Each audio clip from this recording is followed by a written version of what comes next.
Você já ouviu falar de As 16 Leis do Sucesso de Napoleon Hill?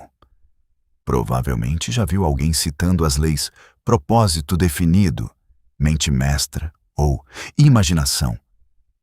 As leis mais bonitas, as leis que cabem em post de Instagram. Mas tem uma escondida no meio das outras 15 que Napoleon Hill colocou lá de propósito, sabendo que ia ser ignorada. Porque ela não promete riqueza. Ela cobra disciplina antes de qualquer resultado aparecer. A maioria de quem leu esse livro consegue recitar a lei do propósito definido de cor. E apenas uma pequena parcela consegue te explicar, sem gaguejar, o que Hill quis dizer com autocontrole. Esse é exatamente o motivo pelo qual tanta gente define metas grandiosas todo ano e continua no mesmo lugar 12 meses depois. Agora você vai entender a lei que sustenta todas as outras 15. E por que ignorá-la é a razão real de tanto conhecimento acumulado nunca virar dinheiro na conta. Fica até o final, porque a última parte desse vídeo vai te mostrar algo que você não vai esquecer tão cedo. Aqui está a cena que se repete milhões de vezes, desde quando Hill publicou a primeira versão dessa obra. Alguém compra o livro, lê o capítulo do propósito definido, se emociona, escreve o objetivo num caderno bonito. Lê o capítulo da mente mestra, decide que vai se cercar de gente melhor. Lê o capítulo da imaginação, visualiza a vida nova com detalhe. E aí, no capítulo do autocontrole, o 8º, bem no meio do livro, passa os olhos rápido, porque parece o capítulo chato, sem fórmula mágica, sem exercício de visualização, só uma pergunta incômoda. Você controla seus impulsos? Ou seus impulsos controlam você? E é exatamente aí que o livro já previu o que ia acontecer. Hill escreveu com todas as letras que a maior parte das pessoas fracassa não por falta de talento, mas por deixar qualquer estímulo externo, uma provocação, uma tentação, uma emoção do momento, decidir a próxima ação no lugar delas.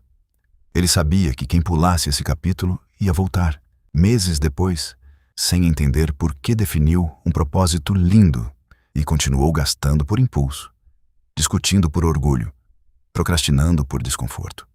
A armadilha é sutil. Você pode ter o propósito mais claro do mundo, a mente mestra mais poderosa, a imaginação mais fértil, e ainda assim, um único impulso mal controlado destrói meses de progresso em uma tarde. Foi isso que aconteceu com você nos últimos 12 meses? Segura essa pergunta. Ela volta daqui a pouco. Hill definiu o autocontrole de um jeito que quase ninguém repete quando fala do livro. Não é reprimir o que você sente, é colocar um espaço entre o impulso e a ação, o espaço onde você ainda escolhe. A maioria confunde isso com ser forte ou não sentir raiva. Não é isso. Você pode sentir raiva inteira, sentir medo inteiro, sentir vontade inteira e ainda assim decidir o que fazer com aquilo, em vez de deixar a emoção decidir por você. Esse espaço, sozinho, é o que separa quem lê o livro de quem vive o livro. Aqui está onde isso vira dinheiro, ou vira ruína. Pense em 2 pessoas que leram exatamente o mesmo livro, sublinharam as mesmas frases, postaram a mesma foto da capa nas redes. A primeira, quando sente o impulso de comprar algo que não precisa, aplica o espaço, para, respira, decide com a cabeça fria. A segunda sente o mesmo impulso e compra na hora, porque ela merece, porque foi um dia difícil. No fim do mês, a primeira guardou o dinheiro, a segunda reabriu o mesmo ciclo de sempre. E ainda assim vai comentar orgulhosa que também leu As 16 Leis do Sucesso. Não é sobre inteligência. As 2 são igualmente inteligentes. É sobre qual delas decidiu levar a sério o capítulo que o livro inteiro depende. Porque veja bem, propósito definido sem autocontrole é só um sonho bonito que qualquer impulso do dia derruba. Mente mestra sem autocontrole é uma aliança que você sabota na primeira discussão emocional. Hábito de economia sem autocontrole é uma meta que dura até a primeira vitrine. Autocontrole não é a lei número 8 de 16. Ela é a fundação que sustenta as outras 15. E é justamente por isso que Hill a escondeu bem no meio do livro, onde só quem realmente lê com atenção chega inteiro. Esse livro está no mercado há quase 100 anos. Foi traduzido, adaptado, citado em palestra, em curso, em vídeo motivacional. E apesar disso, a estatística de fracasso financeiro continua praticamente a mesma de décadas atrás. Por quê? Porque conhecimento sem autocontrole não muda vida nenhuma, só enfeita a prateleira.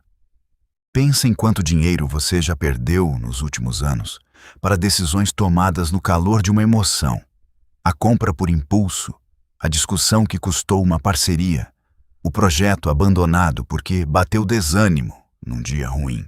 Some tudo isso.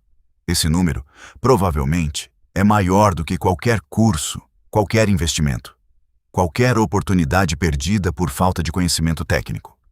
Você não perdeu dinheiro por não saber o que fazer. Você perdeu por não controlar o momento exato em que sabia, mas agiu do jeito errado mesmo assim.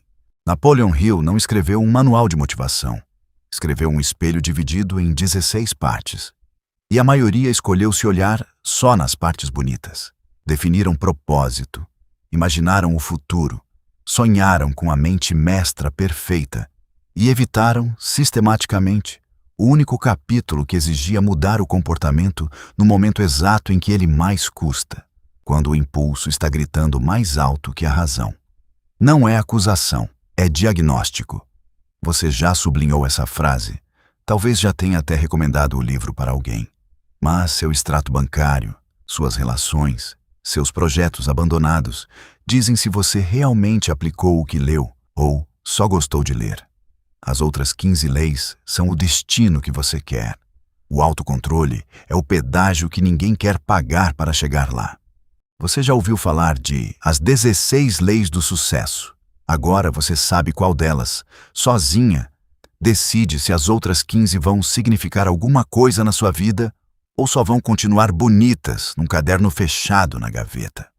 A questão nunca foi se ele funciona.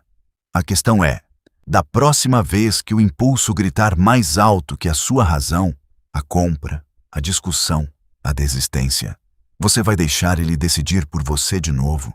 Ou vai finalmente aplicar a única lei que todo mundo lê e quase ninguém pratica? Se esse vídeo trouxe clareza, deixe seu like e, se ainda não é inscrito, se inscreva para mais conhecimento. Nos vemos no próximo vídeo.